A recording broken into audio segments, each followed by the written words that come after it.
Hello and welcome to the Menopause Series. My name's Anea Castell, and the reason that I created this series is that 5 years ago, when my doctor told me that I'd reached post-menopause, there was just no positive information out there. What I was told by my doctor, what I heard from holistic sources and what I read online was just so negative in nature. I began to wonder if my life was over. But from the perspective that I now hold, 5 years later, I know that that couldn't be further from the truth. So I didn't want other women to reach this transition and to have the same experience. So as a natural health practitioner for over 20 years, I was inclined to take a holistic approach to my menopause. So I did a huge amount of research, and actually what I discovered was quite interesting. And that was that in only some cases are the symptoms that we're calling menopause actually caused at a root level by estrogen deficiency. And that in the vast majority of the cases, these symptoms are actually caused at a root level by imbalances in different aspects of the endocrine system. So some of the most common imbalances are low thyroid, autoimmune disease, high insulin, estrogen dominance, and high cortisol. And many of these can go for years without being detected and might even show up in normal or borderline ranges in standard tests. So on deeper investigation, it became really clear that all of these hormonal imbalances are triggered by environmental factors that we actually do have quite a bit of control over. So I'm talking about stress. I'm also talking about estrogen mimicking chemicals in our water, food, personal care, makeup, household cleaning and plastic products. I'm also talking about the average Western diet that's overloaded with carbs and sugars, and overexposure to microwave radiation and electromagnetic frequencies from Wi-Fi and EMF. So other triggers include micronutrient deficiencies.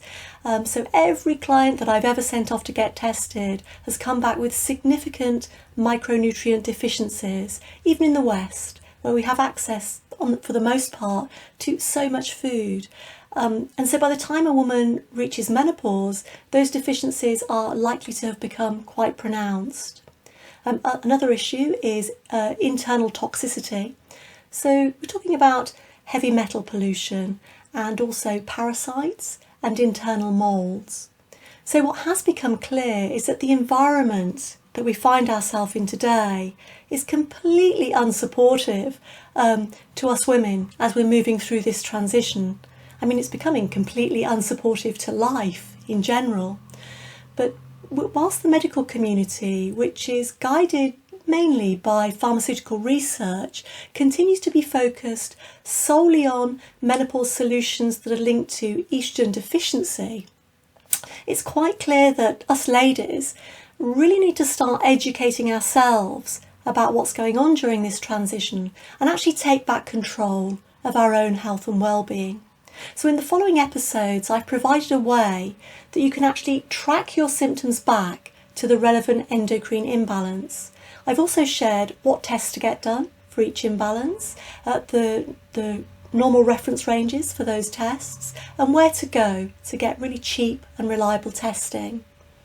So I've also included lots of solutions that are dietary, nutritional, herbal, detox, and environmental solutions that are really going to help you to heal the root cause of your symptoms on a physical level. But remember, the menopause is not just a physical issue, it's actually a rite of passage, and it marks the transition between one phase of life to another. So we're actually moving from what is traditionally recognised to be the mother phase of the female life cycle, regardless of whether we've had children or not, to the wise woman or the crone phase of the female life cycle. And in order to do that, we're going to need to shed our old skin.